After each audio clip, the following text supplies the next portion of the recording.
Thank you all for coming today. Hello? Okay, mics are on. We wanted to make sure. I've had a request from the public when the board speaks, if we would make sure that we do speak into the mic. As I understand it, this room, as large as it is, makes it a little hard for some people if they're streaming to be able to hear us. So if we'll just make sure we speak up into the mic. Thank you. Cindy, would you please give us the invocation? I will. Please join me. Dear God, we thank you for the opportunity to live into a new year. It always renews our minds, our hearts, and our commitments to the things that are important. And on top priority for us here gathering today, on our top of our minds, are the children of South Carolina. That we would do our best, our diligence of mind and heart and hand, to give them the best opportunity for a future and a hope. We know that is your desire for all your children. So I lift up this cause and the people that make this happen in this room. In the name of Jesus Christ, my Lord and Savior. Amen. Amen. Amen. Thank you. All right, and would we please stand for the pledge?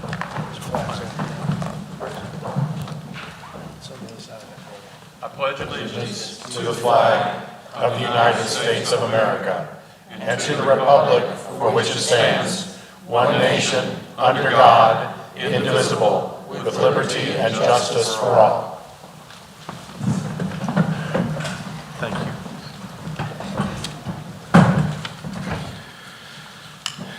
The South Carolina Public Charter School District authorizes, champions, and supports the creation and advancement of innovative K through 12 public charter schools that provide access to academic opportunities for every student in South Carolina to reach their fullest potential. And Randy, would you please take the roll? Mr. Butcher. Present. Mr. Butcher is present. Mr. Miller. Present. Mr. Miller is present. Mrs. Mosteller. Present. Mrs. Mosteller is present. Mr. Payne. Present. Mr. Payne is present. Dr. Pope. Present. Dr. Pope is present. Dr. Strickland. Present. Dr. Strickland is present. Mr. Chairman, we have a full board. Okay, thank you. Consent agenda, we need a motion for the approval of today's agenda, January 19th, 2023. So moved. Second. All in favor, please say aye. Aye. Any opposed? None opposed. Approval of the minutes for the December 15th, 2022 virtual meeting. Do I have a motion? So moved. Second. All in favor, say aye. Aye. Any opposed? None opposed. Thank you. Do we have any public comment? No, sir, not at this time. Thank you. Mr. Legal Counsel, do we have the need for an executive session? Yes, sir. All right. I need a motion to go into executive session. So moved. Second. Second. All in favor, say aye. Aye. Any opposed? None opposed. We will keep this as brief as we can. Thank you. All right.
Back into order. We went into executive session for legal advice regarding action on Charleston Advancement Academy and Eastlink Academy's charters. No action was taken. We are back now in public session.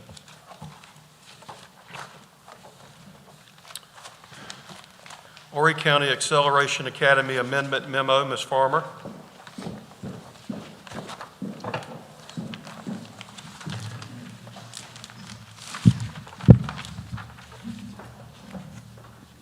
Okay, good morning, Chairman Payne, members of the board, Superintendent Neely. It's a pleasure to have Dr. Jacinta Bryant here today representing Horry County Acceleration Academy. The mission of Horry County Acceleration Academy, or HCAA, is to re-engage young adults not experiencing success in the traditional high school setting by helping them to identify their potential, overcome obstacles, build confidence, and successfully complete the academic programming needed to earn their high school diploma and lay the foundation for a brighter future. The school was approved by the District Board of Trustees April 12, 2022, and will open in the Conway-Myrtle Beach area in the 2023-24 school year. The school will operate as an alternative education campus, or AEC, serving 200 students in 9th through 12th grade in its first year of operation and 500 students at capacity. The Board of South Carolina Acceleration Academies, or SCAA, requests that the school operate using the name Carolina Shores Acceleration Academy. The SCAA board maintains that the school's name change will remove any misconceptions that the school only accepts students from Horry County. The school plans to further expand its recruitment efforts to counties and communities beyond Horry County. The staff recommends approval of the name change. And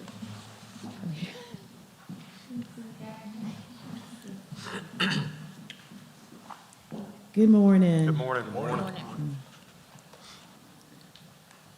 Would you like to make a statement? Yes, we are requesting to change the name of Horry County Acceleration Academies to Carolina Shores Acceleration Academies because we want to make certain that families and students from the surrounding areas understand that we're open to them as well. If our partnerships in the Low Country include Charleston, Berkeley, and Dorchester County. And if families are able to adhere to the attendance requirements, they certainly can come as well. But we certainly want there to be no confusion in the fact that this academy is only open to Horry County. We want to be able to expand it to as many that we could. Okay, thank you. Do I have a motion? Mr. Chairman, I move that we accept staff recommendations and make the change. Is there a second? All right. Is there board discussion? It's a good move. I think it's a good move. Okay. Having none, I'll call the vote. All in favor of the motion to accept staff recommendation, please say aye. Aye. Any opposed? None opposed. Thank you. Thank you.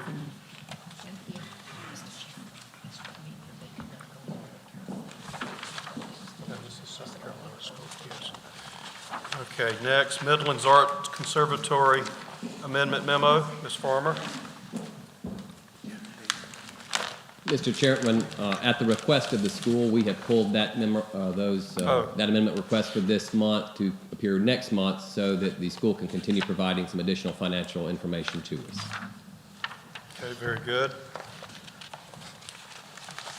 All right. Item C, action on Eastlink Academy's charter. John Payne and Eric Norton.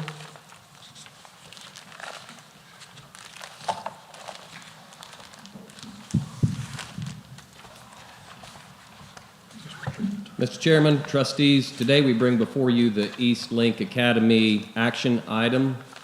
In your board packets, you should have the district report that was shared with their board chair and you last week. I would ask that you turn your attention to that report. I'll not read the report in its entirety to you, however, I would like to touch on a few salient points. Section 1 of the report outlines the request of Eastlink Academy to transfer as evidenced by the correspondence shared in Appendix B of that January 12th report along with the district's transfer policy. Section 2 gives informational background information about the school, including that its contract expires June 2028. Section 3 is the district's evaluation of the school from last spring based on the annual report that was due to the district December 31st, 2021. In short, the school met most of the measurements that were examined except for certification requirements and the minimal sustainable balance. However, we do want to make a note that as of the second quarter, the school is within the requirements for teacher certification percentages and has a positive fund balance. Section 4 provides the district's analysis of the school's 4 charter goals from publicly available data from the South Carolina Department of Education. And that includes data from the SC report cards that were released back in November, along with the assessment data from last school year. Although there is limited subgroup data available, the school met 2 of its 4 goals. As an example, for its elementary grades, 72% of students scored meets or exceeds on SC Ready, and 68.5% of students scored meets or exceeds in mathematics. Those percentages are higher than its residential district, Greenville County, as well as higher than the performance of the charter district on our portfolio of schools, as well as the state. The other 2 goals had a component that related to 5 years of enrollment as a benchmark. Given that this is their 5th year, that 5-year enrollment wouldn't be applicable until the end of this school year, so we didn't think it fair to examine that since that was a condition of their goal. Section 5 provides information on the school's report card, as I mentioned a moment ago, that the department published back in November. As you will note, the overall rating for both the elementary and middle schools were excellent for the report cards that came out. The last time that the report cards came out with ratings was the 2018-19 school year. At that time, there was no middle school. However, the elementary school for that year did also receive an overall rating of excellent.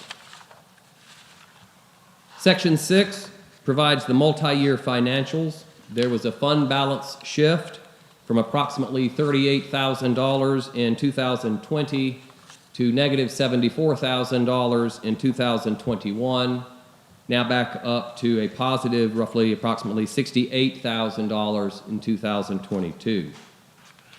We provide information in Section 7 with respect to compliance with federal programs and in a review of the tools that our district used to examine and rate schools. There was no issues or concerns that were particularly pressing.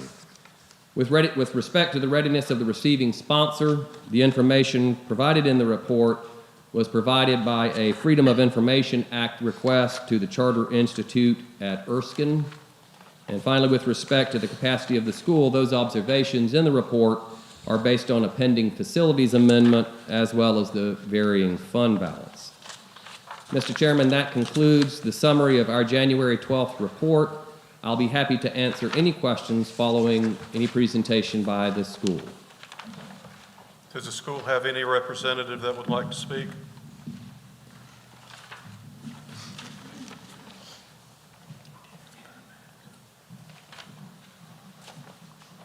Marlene, I believe there was a timer. What's the time limit? There's a 10-minute. 10-minute? Just please adhere to the 10-minute time limit. Would you please introduce yourselves? Yes, good morning. My name is Dana Hutto, and I'm the head of school. Good morning. My name is Julie Pringle, and I am the school board treasurer. Okay. Thank you and welcome. Good morning, Mr. Payne, Dr. Payne, Mr. Neely, and board. It was about 6 years ago that I stood before this board, bringing the vision of a group of people from the Greenville County area wanting to open a school that offered their students Mandarin immersion experience. The reason for that, the district did not support us. After hearing our case, you unanimously approved our charter, and to that we are grateful. It's been rocky the first few years as a new charter school, as all charter schools are. Staff at that time did a good job helping us transition. We were with the other staff. This staff has been great. I can always call on anybody. I've got several on speed dial. And even when that's not their area, they will answer the questions. So we've spent the past 5 years. This is our 5th year in existence. We've grown every year. Our first year was pretty rocky. We were in a new facility. We had to get it up to speed, up to code. Cost us some money. The next year we moved into another facility, cost us some money, and guess what? COVID hit. So great. But even through all of that, our enrollment increased, we kept our test scores, we did what we were supposed to do, and in timely fashion as we could. The reason we're seeking the transfer request, when we originally negotiated this charter contract with the district, we knew that our need for teachers from China, native speakers, the Asian area, we knew that was going to be a need.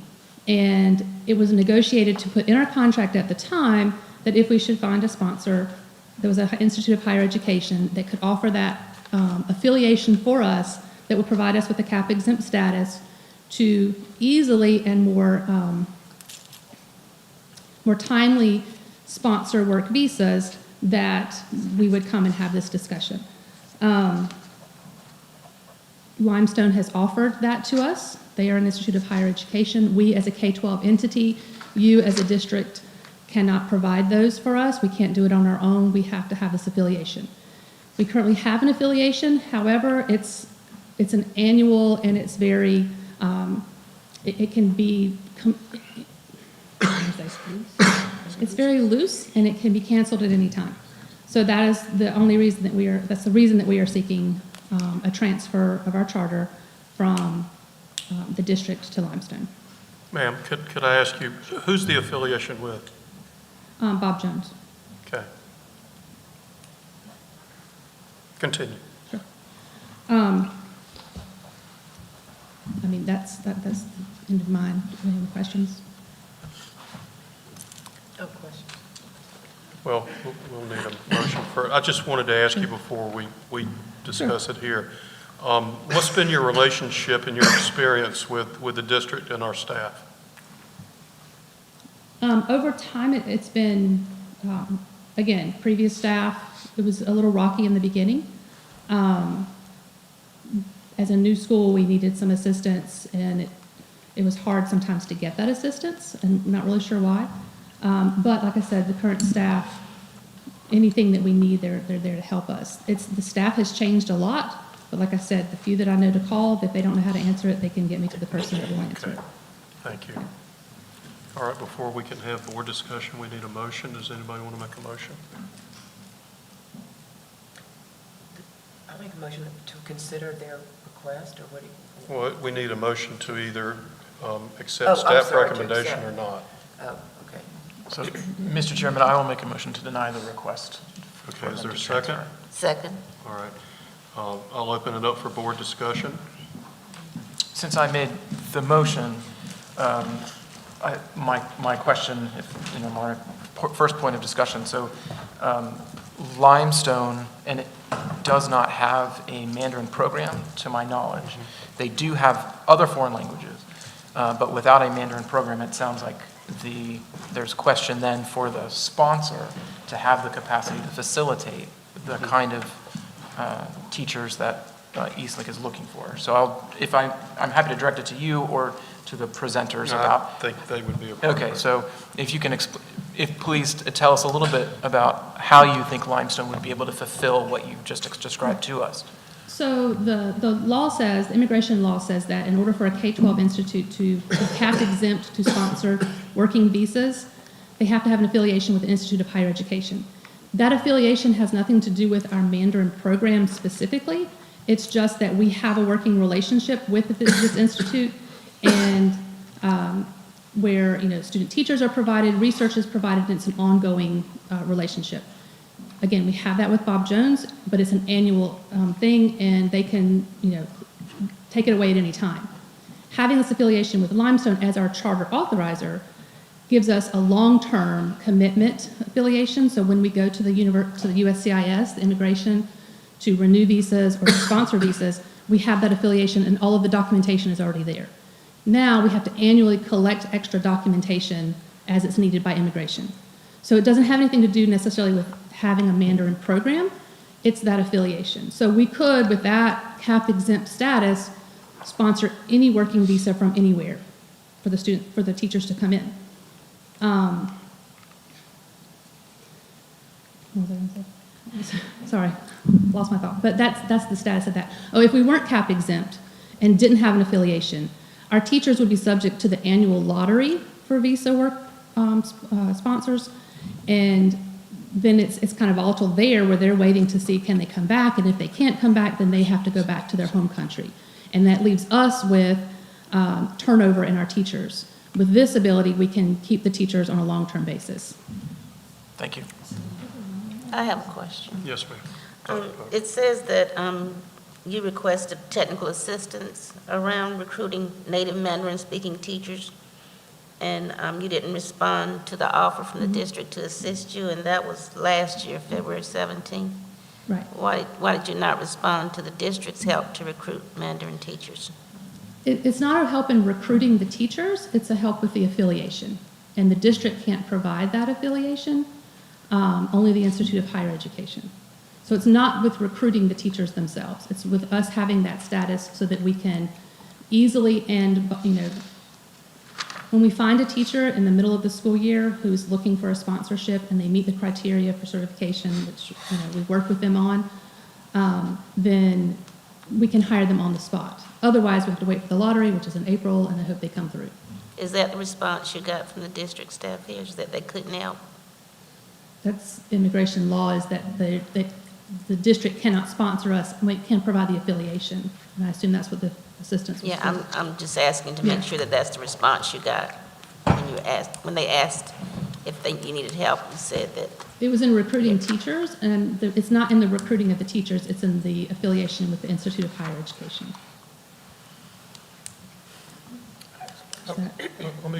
John Payne. Does the district have the capacity to have a memorandum of understanding with any university across the state of South Carolina that we could have this? No, sir, I'm not aware of any prohibition that would prohibit us. In fact, we have relationships with Clemson University and some other entities around South Carolina through the district work. So that would, in my opinion, would be a memorandum of agreement that we would sign with the university to collaborate in these ventures. Okay. Have you explored that option if we've got these affiliations with other universities around the state? Where we could do the same thing as Limestone? I have not, but the affiliation for us would have to be with that institution, not with the district. So we would have to have a direct affiliation with the institution. Okay. That's my knowledge of immigration law. Cindy, you had a question? Yes. Tell me about what is required of a teacher coming from China. What does China require of that teacher to release them to come to this country? So a lot of the teachers that we're finding, or that we have been lucky enough to find, have come here on a student visa, a J1 student visa. And when they've graduated and they're done, they have 1 year to find a sponsor for their working visa. And they have to have credentials. So in order for us to sponsor them as a teacher, they have to have teaching credentials. And then we provide all that information to immigration through our immigration attorney, and then it gets sent through, and then they're authorized to work here. The first, every term is for 3 years. So once we receive that first H-1B visa, it's good for 3 years. After 3 years, we have to renew it, provided they've kept their credentials. We can show that they're still working and all that information. And then after the second, third year term, we can start sponsoring green cards if that's where we want to go. And what kind of additional freedoms does the green card give to them? But then Is they that a become longevity citizens and they issue? could go anywhere at that point. So when they're here on a working visa and we've sponsored their visa, they essentially are working for us for at least for 3 years.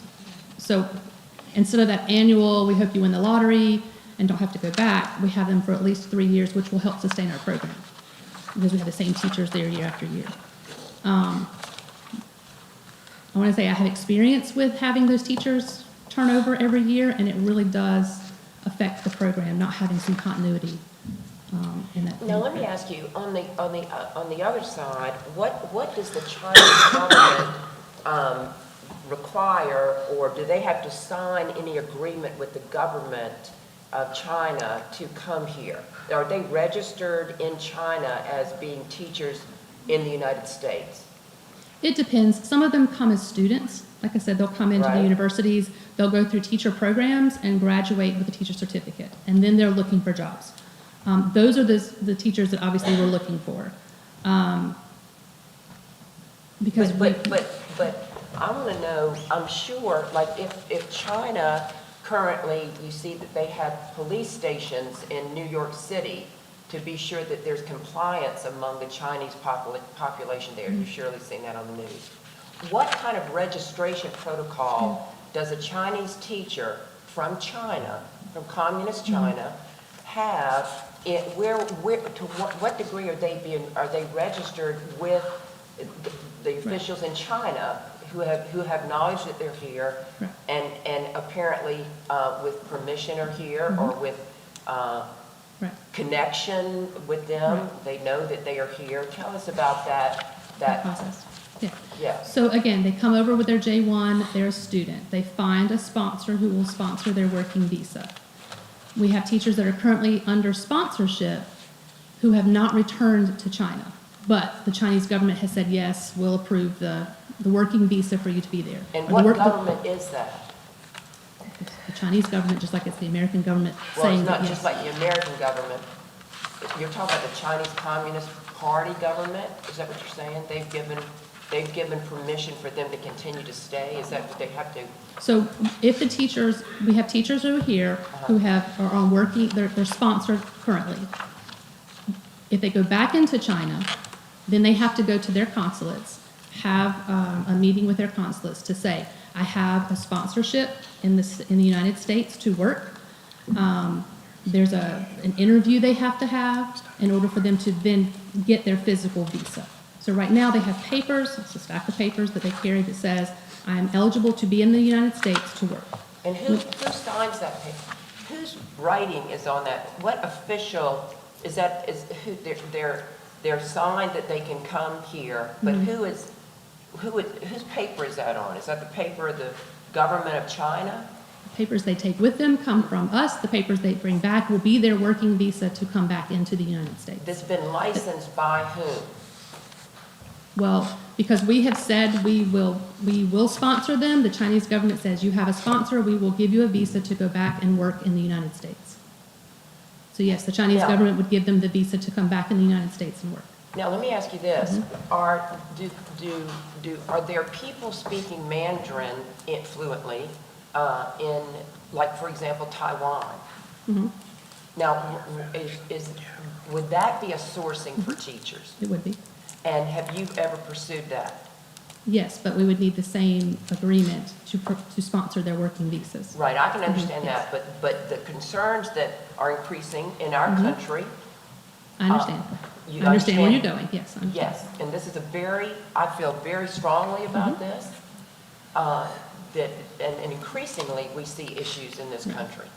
And so what has been your thinking on the idea of course, Taiwan has taken a strong stand for its own freedom and the values that it shares with us?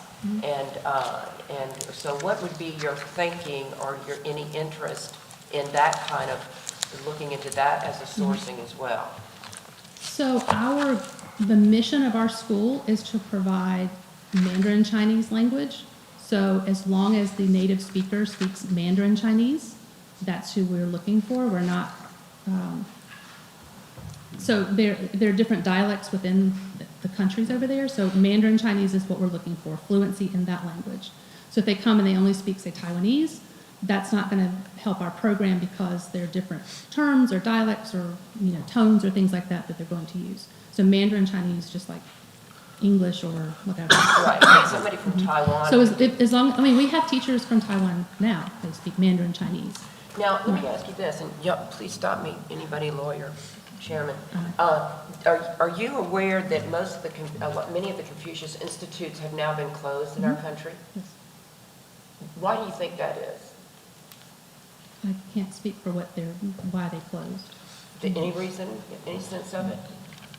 I would have to Well, do I the would history think- on that. I just wanna say- And I know originally we had in our charter that we would partner with the Confucius Institutes when they were here, because what they were doing was providing student teachers. And again, as the student teachers came in through the Confucius Institute, they were assistants in the classroom. They weren't full-time teachers, and they had to go back. So it was a very transient population of them. I cannot speak as to why they closed. I have to look at the history, but Well, I want to say. If I may, Mr. Chairman, if you, just quickly, could you remind the board, or just for, and the school that came, what are the three big considerations that we are considering with a transfer? Just so it's on the record, what items, like we look at the ability of the receiving sponsor. Correct. And the capacity of the school at Do the it, time. and or the district, the effort that we would have to put in it. But there's two more factors, and these are my concern. One, the General Assembly is going to be taking up legislation to deal with, that's going to handle this issue. And we've got a brand-new superintendent who literally walked into her office a few weeks ago. She will be addressing a matter of transfer policy as well. Yep. So just wanted to clarify what the main issues are that the board is considering. Are there any other, are you good? No, I just wanted to know if the opportunities for sourcing qualified Mandarin teachers were broader than the Communist China. yes. And if they are, I think Yes. that's Okay, significant. thank you. Thank you. Are there any other comments? All right, I just want to reiterate, my concern regarding your motion is what I just said. The General Assembly, I believe it's maybe starting on the Senate side, I'm not sure. They're going to work on legislation this session to deal with the transfer process that's not in the charter law at this time. And personally, I think we need to give the new superintendent and her new staff time to address this matter as well. Is there any other discussion among the board? Okay, having none, I'll call the vote. All in favor of the motion as presented by Mr. Butcher, please say aye. Aye. Any opposed? Mr. Chairman, I would like to go on record that due to a possible conflict of interest due to my employment status at Bob Jones University, I'm recusing myself from this vote. Okay, thank you. All right. So there's 1, 2, 3, 4, 5, 6 ayes, no noes, and 1 abstention. Recusal. Correct. Yes, sir. Okay, thank you. So the motion to transfer is denied. Thank you for the consideration. Thank you.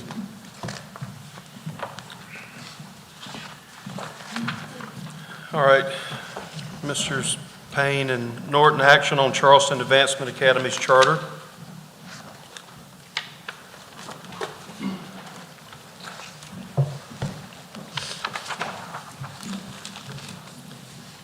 Mr. Chairman, trustees, today we bring before you the Charleston Advancement Academy action items. In your packet, you should have the district report that was shared with their board chair and you last week. I ask that you turn your attention now to that report. As before, I'll not read the report in its entirety to you. However, I will touch on a few salient points. Section 1 outlines the request of CAA, Charleston Advancement Academy, to transfer as evidenced by the correspondence in Appendix B of our January 12th report, along with a copy of the district's transfer policy. Section 2 gives background information about the school, including that its contract expires in June 2027. Section 3 is the district's evaluation of the school from last spring, based on its annual report that the school submitted with a deadline of December 31st, 2021. In short, the school did not meet 3 of the 8 measures that were used for evaluation last spring, including not providing goal data, public reporting requirements, and submission of a timely audit from fall 2021. Section 4 outlines the charter goals, including 2 critical goals along with the school's 14 academic measures from their charter. According to the report card issued in November 2022, just a few months ago, the school's four-year graduation cohort rate decreased from 10.10% in 2021 to 8.8% in 2022. Additionally, through PowerSchool reports, the data revealed that only 2.23% of students earned or maintained 6 or more credits in the 2021-22 school year. The school disagreed with the credit attainment and cited Edgenuity, a specific system, LMS system that the school uses for which the district does not have access. The school's rebuttal data do not align, however, to the definitive state student information system, PowerSchool. With respect to the 14 academic measures, we have provided the data that are available to us from public reported data for assessments, report cards, as well as PowerSchool reports that we ran. With respect to the end-of-course examinations, we reviewed 2 sets of data. First, we reviewed publicly available data from the department on the performance of the students who took an end-of-course exam at CAA in the 2021-22 school year. So this would be reflective of the students who took the test at their school last year. We also looked at the report card, which is based on, when you look at the assessment results, those assessment results are not how students did last year, it's how did the graduating cohort of students perform wherever and whenever they took those end-of-course exams. Dr. Pope and Dr. Strickland, I'm sure you're aware, many students will take an end-of-course exam in middle school. Say they might take algebra in 7th grade. So that graduating cohort, they could have taken those assessments as far as back as 6 years ago. So I wanted to distinguish that because that's distinguished in the reports in terms of the 2 sets of assessment data that we reviewed. The data are provided in tables 5 and 6. The school provided some, refuted some of these data, so we pulled the source data from the testing vendor files for the last 2 years. What seems to be in the information shared by the school as rebuttal seems to be the number of students who passed the course, so passed Algebra 1 course, U.S. History Constitution course, Biology course, or English course. But the academic assessment data doesn't necessarily align. As an example, according to the data from the department and testing vendor for 2021-22 school year, there were 42 students who took one or more end-of-course assessments for algebra, 42 test takers at CAA for algebra. 27 students took it in the winter and 15 in the spring. None of those students scored a C or better. Rather, 37 students scored F, and the remaining 4 scored D. With respect to the report card for last year that was published this past November 2022, the school received an overall unsatisfactory rating, and for all but one of the indicators or metrics used, the school was rated as unsatisfactory. The only metric that was not unsatisfactory was the English learner's progress, which was rated as average. The last time that there was a report card with ratings was reflective of the 2018-2019 school year. There was no overall rating for CAA for that report card. However, the department did rate their academic achievement, their graduation rates, and their preparing for success. Graduation rate, of course, is that 4-year cohort. Academic achievement is students' performance in algebra and English, and preparing for success is students' performance in biology and the United States history and Constitution. All 3 of those indicators were rated as unsatisfactory. Section 6 provides the financial information for CAA. As you will note, the cash and fund balance has risen with a current fund balance of or exceeding $3.4 million for FY22. We provide information in Section 7 with respect to compliance with federal programs with some risks noted. With respect to the readiness of the receiving sponsor, again, that information was provided to us by a Freedom of Information Act request to the Charter Institute at Erskine. With respect to the capacity of the school, the report includes recent significant administrative changes at the school, along with the academic data provided here in this report. Mr. Chairman, that concludes the summary of our January 12th report, and I will be happy to answer any questions following the school's presentation. Okay, thank you. Are there representatives from CAA who would like to speak?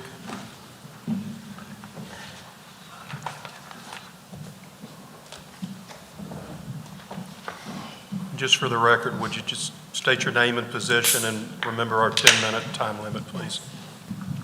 It's Nadine Deef. I'm the board chair of Charleston Advancement Academy. Thank you for having us here today. We have a presentation for you ready just about our school, because probably some of you may not know a lot about our school and the changes. I think one of the questions I've noticed is, why do we want to transfer to Limestone? And I think there are three I would like to answer that up ahead before we present you with our school slides. There are three reasons we really want to transfer to Limestone. One of them is that they are a university campus. We have a high school. We're at one of our campuses at Trident Technical College, which has been really helpful for us. But having a university as an authorizer is helpful for our high school students. They would have a lot of access to attend there, either on scholarships or, reduced tuition. It's a great relationship to be with an academic institution. Also, in the future, we do hope to expand in the Low Country, and that is an area of the Low Country where I think there's a need for our school. The second reason we are looking to transfer is we've, over the years, had irreconcilable differences between us, unfortunately, and we just feel that it would be better for both of us if we did transfer. I think for both parties involved. I think it's probably beneficial for you as well, not just us. But the third reason that we are requesting a transfer to Limestone is that currently there are only 3 schools that are similar to us besides ourselves. It is ourselves, Low Country Acceleration Academy, and Learning for Life. We are the only 3 schools that recruit high school dropouts, students who would never graduate, who would never go back to school altogether. That task is already very, very difficult. None of us have a satisfactory report card. If you look at the other 2 schools if you're comparing apples to apples, that's who we are. None of us have satisfactory report cards, because if you compare us to the state, there's no way, that's all our student body are high school dropouts, or kids who drop out, come back. And so we basically have a very, very big task. And we've graduated. Our graduation rate has increased since 2018. Our first graduation was 1 student in 2018. I believe now we had 38 students, and we have another graduation of 20-some students February 3rd. We are consistently increasing our number of graduates. The EOC testing is not what we use. So that is, as long as they do well in Edgenuity, that's basically our basis. So these are the 3 reasons. Is basically with 2 competing schools 1 mile from each other, it is very difficult under the same authorizer. You are the same authorizer for the 2 competing schools that compete for what we do. And we feel that it would be better if we didn't have that situation with Limestone. We'd be in a different situation without the competition. Thank you. And I will let Kenny Brinkman, who is our assistant director, speak to you. Thank you, and thank you, distinguished members. My name is Kenny Brinkman. I'm the interim assistant director. I've been with the school for 3 years. And so I would like to introduce you to a little bit of the context of what our school is, and that might provide a little bit of context to the data. For the sake of time, I'm going to be skipping over some of these slides, I'd be happy to provide you guys with a presentation. So our focus, number one, is getting students back to campus. A lot of the data stated in the report came from the 21-22 school year coming out of COVID. So one of our main goals was getting our students back in person, back into our classrooms. Secondly, many of our students deal with lack of support from family, involvements with DJJ, poor mental health, and et cetera. So one of our main focuses is connecting with those students who usually would get lost in a traditional system, and allowing them a pathway to gain a high school diploma. What sets us apart is, the most important part about this slide, is that we are a wraparound service, and I'm going to talk more about that shortly. So who we are and why we're different. So as mentioned, we use Edgenuity, our LMS, which is a web-based curriculum, to supply our instructional delivery, as well as 2 physical campuses. Just like Columbia, Charleston's a very dynamic geographic area, so by having these 2 campuses, we're able to service a wider, broader group of students. Every student receives an individualized curriculum plan right off the bat. And the most important thing off this slide is that each student gets a student advocate. And these student advocates stay with the student through their entire high school experience. These are not guidance counselors, though they are academically minded and ensuring that the students are progressing.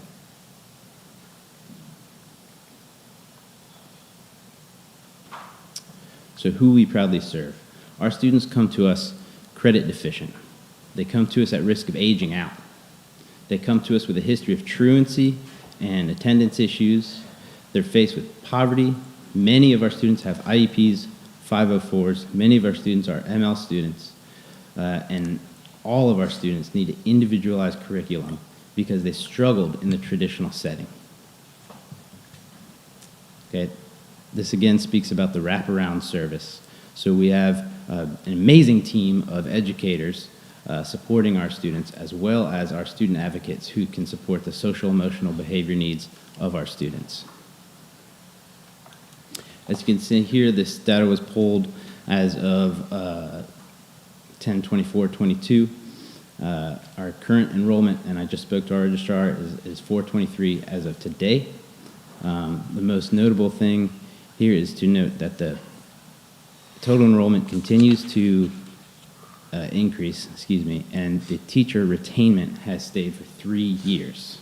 With this demographic of students, it's hugely important that we have little turnover because of the importance of the relationships we build with these students. It's these relationships that get the students into campus and across the graduation stage. So you can see we have a wide variety of grade distribution, as well as our ethnicity makeup at our school. So why is our graduation rate so low? We are focused on getting students to the finish line. Many of our students will not graduate on cohort. They will not graduate within the normal template. However, as you can see, since the 2020 year to this year, we consistently are graduating more and more students. So our graduates, we've gone from 1.1 to 4.4, 11.4 to 8.8%. Again, these may seem low numbers, but many of these students come to us incredibly low in their credits and with very little time before they age out. So they don't fit any of the other data ramifications because very few schools provide the services we do and allow those students to get across the stage. We have layered supports for these students, from our guidance department to a full-time school social worker, and then the advancement counselors that I've mentioned previously. All 3 of these entities work together as well as independently, connecting these students with resources to overcome the barriers which generally would prevent them from graduating. Our MTSS team has developed a lot over the 3 years. We have 3 tiers of intervention and support for our students. Tier 1 would be all students. Tier 2 would be our in-house design 10-day engagement process, our reset program to get students back on process. And then finally, our Tier 3 consists of going to the homes of our students, talking to them, finding out what the barriers are, and then having an administrative meeting, which usually results in connecting them with a resource that will help overcome any barriers. Through our orientation, their trip towards the graduation stage starts right then with an individualized ILP. Throughout the school year, we connect them with many internships, externships, educational support, social emotional support. And then upon graduation, we support our students with adulting tips and post-secondary support. And then after graduation, our students are still able to come to us for any type of support they need, which happens frequently. So upon completing a course, the TOR, Teacher of Record, will complete a course completion form that will go to the guidance department, and then from there, their historical grades and ILP will be updated. So we are constantly looking in at these students and making sure that they're on track. I'm going to skip over these positive things for the sake of time. Some of our first quarter achievements you can see here. Up in enrollment, our in-person on campus every day number has gone up. Our virtually present students has gone up. And we have many, many other exciting things happening at this school.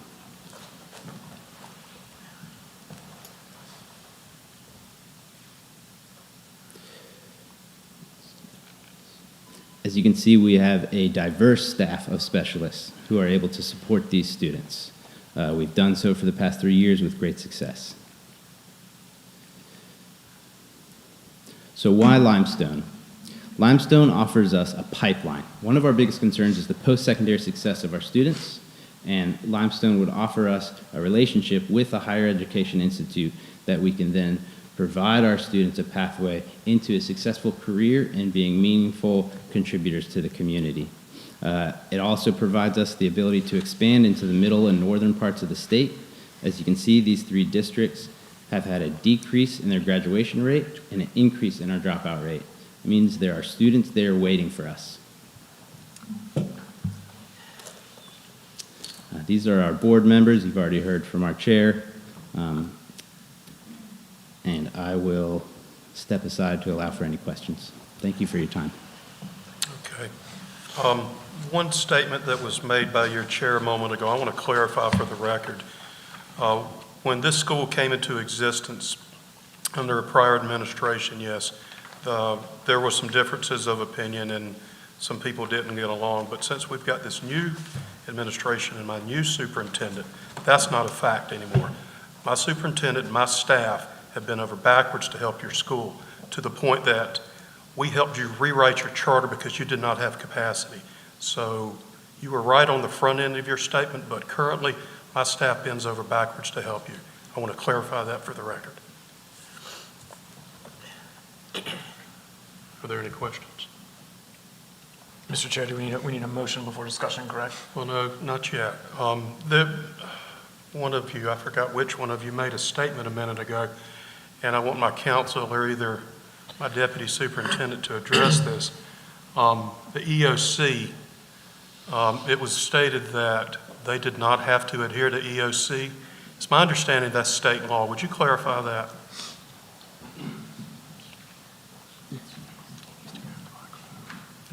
And please speak clearly. Yes, sir. Mr. Chairman, trustees, the end-of-course examination program, because all school districts and all schools in South Carolina must adhere to the consolidated state and federal accountability system as outlined by the Every Student Succeed Act, as well as the Education Accountability Act. State law, and I forget which one it is, I can pull it up, but state law does require end-of-course examinations in high school in English, mathematics, and the state chose Algebra 1, biology or science, the state chose biology, and United States history and Constitution. So furthermore, state regulations require that those assessments count for 20% of students' final grades. All schools that offer high school programs must administer for students enrolled in those courses an end-of-course examination in those various subject areas. I will also point out in those 14 academic measures, The measures that were identified by the school in developing these measures and goals did include the end-of-course assessment results that 70% of their students would score meets or exceeds, and that's in your packet too, is in the same section on charter goals. Mr. Norton, do you concur with his comments? Yes, sir. So what I have here is the chair of a board of a school telling me that they don't have to adhere to state law. Is that what I'm hearing? Please address that. That's a serious consideration. Yes, sir. If I could clarify, I believe that I may have made those statements, and I may have worded myself incorrectly. All of our students in the 4 EOC classes do indeed take a EOC, and their grade is indeed computed into their final grade. In the context of what I was saying, if a student does poorly on the EOC, we don't frown upon that. In traditional systems, oftentimes educational institutions will teach to the test to ensure that their state report card shows positively because their students are doing well on a particular test. That does not fit our model. But to be clear, we absolutely Excuse me. Yes, sir. Your model supersedes state law? No, it doesn't. No, sir. No, Okay, sir. you just stated that you don't frown upon state law if they meet it or don't meet it. That's what you just told me. Is that correct? Perhaps I'm misspeaking again, sir. Could somebody speak that knows what they're talking about, please? This is serious for us to consider. Nadine, would you like to speak to this, or your other board member? We do provide EOC testing, we clearly do, and clearly we have graduates. So we wouldn't graduate somebody if they didn't pass high school. What I'm trying to say is EOC testing is important. It is a measure. It's a law. It is the law, absolutely.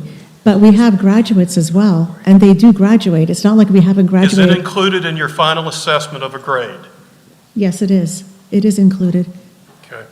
It is. All right. And what I was trying to say is our student body is a little bit different. So we try to help them in other ways, and we have other assessments as well than EOC. Okay. Thank you. Does anybody else want to say anything? I'll make a motion. Okay, I'm going to make a motion, we deny transfer on several reasons that just blow my mind. First of all, in the packet, Measure 13, and this is Power School. This is not anything we're making up. Year 1, 3.36 credits earned on average per year. Year 2, 3.19. Year 3, 2.14. Year 4, which is 2021, 2022, 1.5. Your school is now at 47% of where you were when you started. And Michael, you may have to help me with some of this. Going to Table 7, cash balance on hand, $3.5 million. Days cash on hand, 365 days. Fund balance, $3.5 million. It's 138%. Instruction says 45%. Now make sure I understand this.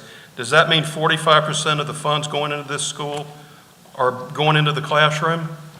45% of total expenses going by instruction. So less than half. Correct. 43% are going into support. Okay. I've made a motion to deny the transfer request. The reasons that I had for the prior school still stand. The General Assembly is going to be dealing with this going forward, and I think we need to give the new superintendent the time they need to weigh in on the transfer process. But after the comments made by the school board and their staff here, I feel this school is just unstable. I cannot imagine, and I used to be a former school board chair, I can't imagine trying to go through a transfer, hire a school leader, and negotiate a lease, all while trying to get academics up. Now, I'll open it up for any board comment that we may have. Mr. Chair, I think we need a point of order. I think we need a second for your motion. That's right, I'm sorry. Is there a second to my motion? I'll second. All right. There's a motion on the table. There's a second. Is there any board discussion? Having none, I'll call the vote. All in favor, please say aye. Aye. Any opposed? No. The transfer request is denied. I'll abstain. Okay. Would you correct that to just one abstention? The transfer request is denied. Is there any other action that needs to be taken on CAA? Mr. Chair, having been provided information by the school, by the district staff for my time here on the board and the consideration that this board has had over the progress of the CAA over the course of several months, and taking very seriously and in no way offering this motion lightly. I am very concerned with the reports that were provided today, as well as the timeline of events since my time starting on this board. And so I make a motion to revoke the charter and terminate CAA contract as of June 30th, 2023, following the timeline in the Charter Act. The reasons for making this motion include the failure to meet the goals in the charter, as stated, and then failing to use taxpayer funds for student instruction, both of which, Mr. Chairman, you outlined just a moment ago. Is there a second? I'll second it. All right, we've got a motion on the table. We've got a second. I'll open it up for board discussion. Are there any comments or questions? I would say I'm a little surprised. I think this is a little, from my view, a little hurried. The numbers are issues. They are issues. I'm not saying that these aren't factual things. It just seems like it's a little hurried from one request back to zero to now this. So that would be my take on this. Of course, there are calendars involved, timelines, I'm sure involved, but that would be my take on this. It's pretty fast movement. I'll respond to that, and I understand and appreciate your concerns, but this just didn't start yesterday. This didn't start last year. It didn't start the year before. It didn't start the year before that. It started 4 years ago. So this has been coming. This school district has been over backwards to help this school survive, to the point that we went in and helped them rewrite their charter. They can't keep ahead of school. I seriously question what reasoning they have to have, what I'm told now is over $4 million potentially, at least as of June 30th, 2022, $3.452 million in a bank, and they're putting less than 50% in the classroom. If it's not going in the classroom, what's it being set aside for? Nobody's ever told me that. So I support the motion. I second it. Are there any other comments? Does the school get to say anything else No. on this vote? No, this is board discussion now. All right. There's no more discussion. I'll call the vote. All in favor of the motion to revoke the charter of Charleston Acceleration Academy, please say aye. And I would like a voice of, Roll call vote? I would like a roll call vote, please. Mr. Butcher. Aye. Mr. Butcher votes aye. Mr. Miller. Aye. Mr. Miller votes aye. Mrs. Mosteller. No. Mrs. Mosteller votes no. Mr. Page. Mr. Page votes aye. Mr. Payne. Aye. Mr. Payne votes aye. Dr. Pope. Aye. Dr. Pope votes aye. Dr. Strickland. Aye. Dr. Strickland votes aye. Mr. Chairman, we have a vote of 6 to 1 Okay, to thank you. revoke. Motion carries.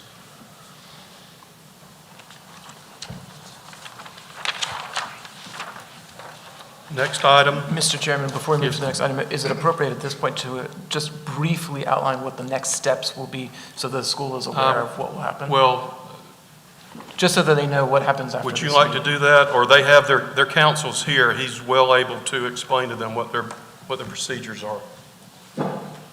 Okay, Mr. Norton.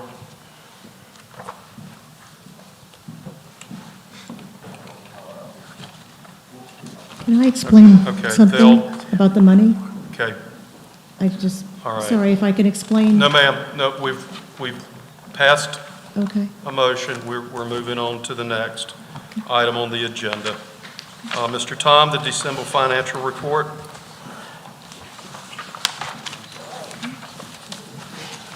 Thank you. Going to give Josh a second to bring it up.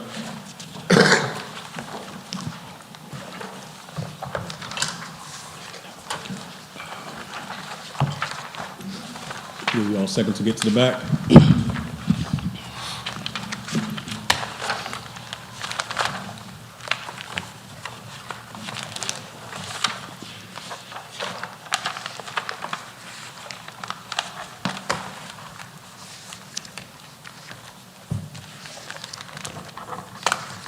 Mr. Chairman, members of the board, Superintendent Neely, I present the financial statement through the month of December 31st, 2022. After 6 months of operations, we should expect that 50% of the budget will remain. We're currently at 54%, so a little ahead of the game there. The first report is district office and school district revenues for schools as well. Total revenues, $76,795,651. Total expenditures of $76,665,246, or a net difference of $130,405. The next report is district office only. You'll see that report shows actual year-to-date December 22, $1,784,653 in revenues. Total expenditures of $1,693,330, or a net change of $91,323. If you add that to our beginning fund balance of the fiscal year of $1,863,000, that brings our fund balance at December 31st of $1,954,758. I've added a new report this year because at this point of the year, because in the past they did not have a proper projection report, which will project out our expenditures and revenue for the remainder of the year. So that next report, if you look from the top, from the beginning fund balance is $1,863,435. You see our month to dates from July, August, September, October, November, and December. If you project those out for the remainder of the fiscal year, we would show a positive $182,646.43, or a fund balance of $2,228,727.86. Again, that's a projection out for the remainder of the 6 months of the year. I do want to tell you the State Department has updated our 45-day count in this month of January, so we're looking forward to seeing an increase in revenue, and our schools will as well. Okay. The next report is our district office only. You'll see total district office expenditures of $1,693,330. Again, 54% remaining. Total leadership, $692,172. Total sponsor performance, $208,878. Support and implementation, $337,398. And financial services and operations of $448,881. Again, I'm looking at some negatives within the division. We will take care of that in the spring when we do an amendment and take care of all the negatives for the remainder part of the year. So you won't have to print in color? Yes, ma'am.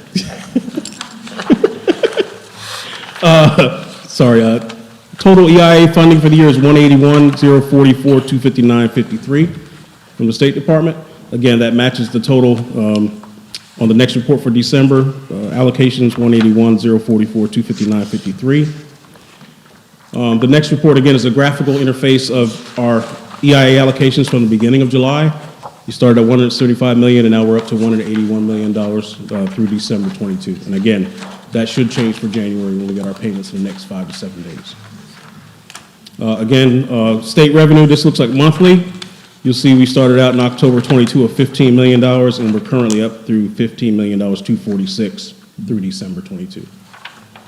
And Mr. Chairman, that completes my report for the month of December. Thank you. Are there any, well, I need a motion. Mr. Chairman, I'd like to make a motion that we accept the financial report as presented. Is there a second? Second. All right. Is there any discussion or questions? All right, then I'll call the vote from the motion to accept the financials as presented by Mr. Tom. Please say aye. Aye. Any opposed? None opposed. All it's unanimous. Thank you. All right. Item 10, informational items, policy subcommittee report. Mr. Page. Mr. Chairman, the policy subcommittee has been working diligently, and we are providing pages 18 through 22 in your board packet for your review.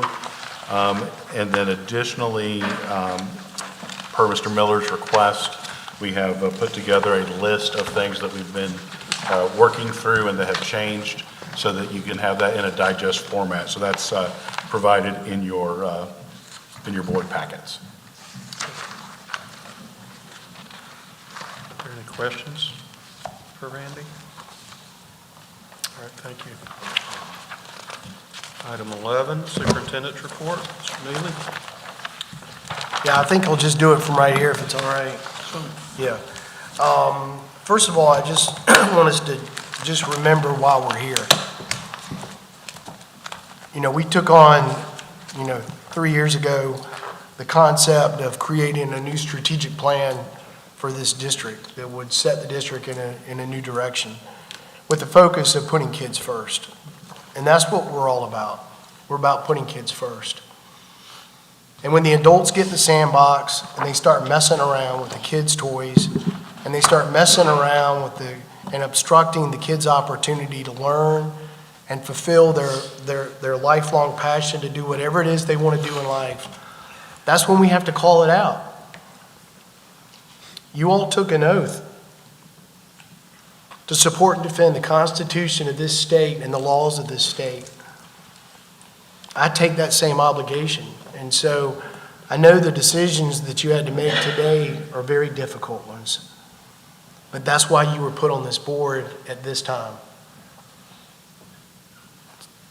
I just think that was important to be said. I think it's important we remember why we're here. We're here for the kids. And this goes for every school. We have to hold our schools accountable. They have to perform for their students and for the families we serve. We will continue to do that. And as we approach the February 1st deadline for new applications for this next cycle, we're going to put a hard eye on every single one of those applications.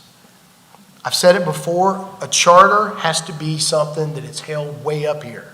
It can't be something that's so easily obtainable that it can be, ignored.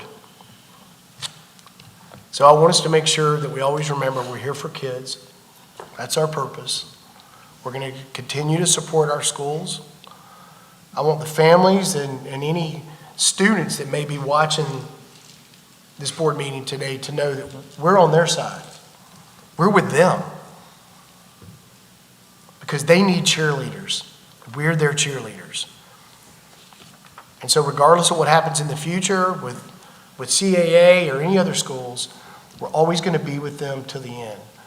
Because that's our mission, that's our goal, that's in our plan, it's what our governor, our General Assembly, and the bodies that you represent, that's what they expect. That's what they expect of us. I want to commend Deputy Superintendent Payne and his team for the quality reports. They took school-level data. This was not data that we just created. We took the data the schools should already know. And if they were doing their job, they would have already had the data. They would have been using the data to not only inform what's going on in the classroom, but in the decisions of the school itself, both at the school leader level and the board level. You shouldn't be surprised at your own data. It is what it is. When we take a test, I know whether or not I studied or not. And I know that the grade I got is the grade I earned. That's the way it works. So, John, congratulations to you and your team. That was the best reporting that this staff has ever done. And we will continue to also hold a high bar for ourselves to ensure that we're using the data that is truthful, that is transparent, and accessible to the public. That's all we're going to use. And we'll keep doing that. So, John, good job to you and your team. We didn't have a data team before. They've earned their keep, I think. Last week we had an inauguration.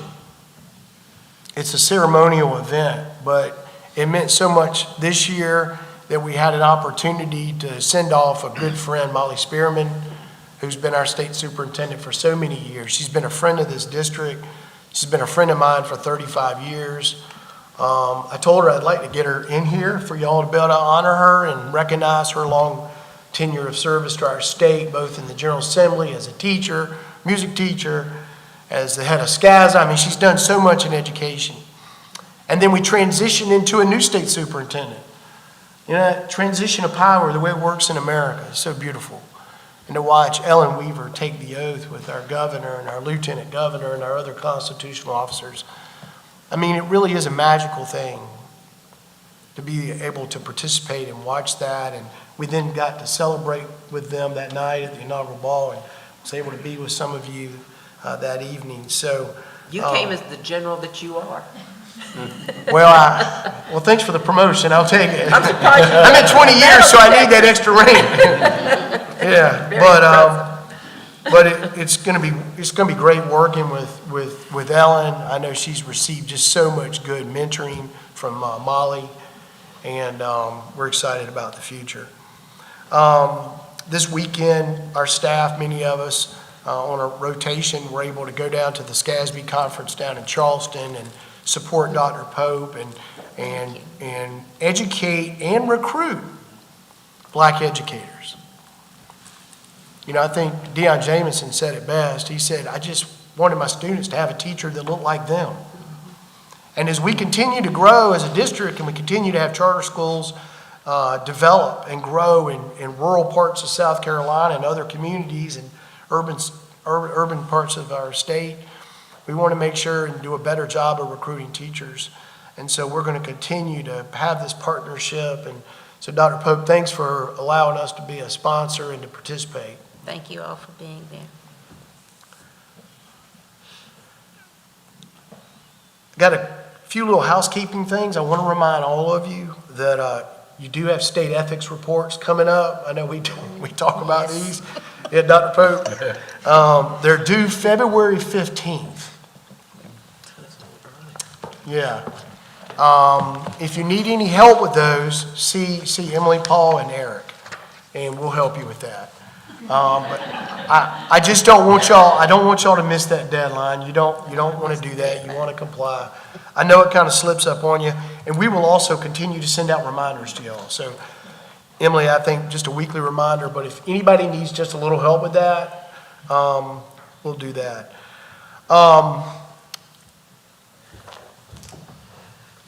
In June, I actually get my permanent license as a superintendent. You know, this has been a 3-year process. And I'm very excited about that. And I'm continuing in the SEAL program at SCASA. And now we're down to like the last mentoring, the 360, and then kind of a final project. And that in addition with my PhD work is going to culminate with that. So I'm really excited about that. And your day job. Well, in my day job, my family and everything else. But this has been good, and my partner on this, Teresa, she has kept track of my academic success for the last 3 years. I appreciate what she's done to help me. The radio show has continued to be an educational opportunity here in Columbia. Over the last couple of weeks, we had Jimmy Armstrong, Greer Middle College. We've had a parent down at LAA participate. We've had students. We've had, our lieutenant governor. It's having that relationship with Kevin Cohen locally. And again, I want to remind people, it's all about putting kids first, but it's also trying to educate the Midlands community about what charter schools are. Because we have the least number of charter schools in the whole state. The podcast, I had Molly on in December, and that was just a great chat. It was kind of like going down memory lane with her, 35 years worth. Our lieutenant governor, Chi-Chi, did an amazing job talking about her why and her story. And Deion is being featured today. So tune in to the Kids First podcast and more on that. Jonathan's going to be coming up. I had to cancel on him, unfortunately. I was a little under the weather earlier this week. Fort Mill Academy, I think it's important you know, we are talking with them about potentially delaying their opening this fall. They just continue to have market issues with trying to find a facility up in Fort Mill. That's such a competitive market. The cost of everything is up. So I think there's a good chance they're going to be coming to you here shortly in the next month or two. Delay it and maybe even change locations, which would mean we need to, update their charter. So We delayed Just, them a year, right, in our initial? that's right, Yes, that's right. uh-huh. Yeah, Okay. they're, East Point, when we met them. I think they're going to end up going in another location. Fort Mill is just too challenging right now. So John and his team will continue to work with you on that. Last week, we had some great visits at Lakes and Bridges, which is our dyslexia school up in Easley. And then we visited Lead and just had two really great school visits there. And I got to play a little basketball with the students over at Lead. And this one girl, man, she came up to me and she said, "I just love that suit. You just look like you want to win." And I'll just never forget that. And I said, "Well, I'm here to win for you." So that's what we're all about. Our budget hearing is coming up also on February 1st. So this will be, I presented to the governor and their budget team back in October. Well, now we get to testify to our school's budget on February 1st in the House Ways and Means K through 12 Subcommittee. That's Chairman Whitmire. And so we're submitting our materials for that. We'll send out the link if it's going to be aired, if y'all want to tune in online. But looking forward to getting up there and sharing the successes of the last year and talking about the way forward. And then I think it's important too on the legislative front, we do have Senator Hembree's accountability bill for charter schools. If the General Assembly will embrace that bill, that will solve this transfer school problem that we have. We've got to have some boundaries in the marketplace when it comes to charter schools. You can't just up and want to leave because maybe you don't like your authorizer or maybe you don't want to be held accountable. There's got to be some boundaries there. We got to create stability for these families because moving to another authorizer does matter. The other two authorizers are different than us. They just are. They have a right to be different. But we want to make sure that we're doing it for the right reason. On that note, and going back to teachers with the teacher issues, so Senator Hembree has put together a coalition of folks in a workshop focused on the teacher shortage. We were invited to participate. The two Emilys participated and represented the district. It's exciting about having a seat at the table in those kind of forums where the charter school perspective can be at the table with everyone else to say, look, here's the problem, or here's what we're doing, or here's how non-certified teachers and our ability to have 25%, that's how we're able to help and perform in the classroom. So we want to make sure that we have, opportunities like that to be able to share our experiences. That's all I've got. I just will end again on, know that when you make decisions, they do matter. And I know that each one of you care about putting kids first. And I'm excited about, the rest of this school year that's ahead. I do hope that on March 23rd, you can join us for our next School Leader Summit. It'll be right here. It's going to be another great, action-packed schedule of speakers and encouragement. We're really excited about hosting this. Our school leaders, I think, are getting a lot out of it. And I would just encourage you all, you don't have to come for all day, but just come show your support if you can. Mr. Chairman, pending any questions, this end of my report. Are there any questions for the superintendent? What are those dates of the summit? March 23rd. And when's the time that we're supposed to go before the assembly to continue to serve on the board? Because I haven't gotten any information on. Yeah, so I reached out to the governor's office 2 weeks ago on that, and she is looking into all those that are up right now. So I will hopefully have an update soon. Okay. Yeah. Just don't want to miss. No, we're staying on top of it because y'all would have to have a hearing this session. Yeah. Any other questions? And we will get a new board member next month. The Senate President has appointed Stephen Gilchrist to this board. And I was notified last Friday that the Secretary of State's office had posted it. And he doesn't have to go before the Senate because it's a Senate appointment. So Mr. Gilchrist will, y'all remember Mr. Gilchrist, he was the chairman of RCA. And so Senator Alexander recommended him, and he'll start his term next month. Any other questions?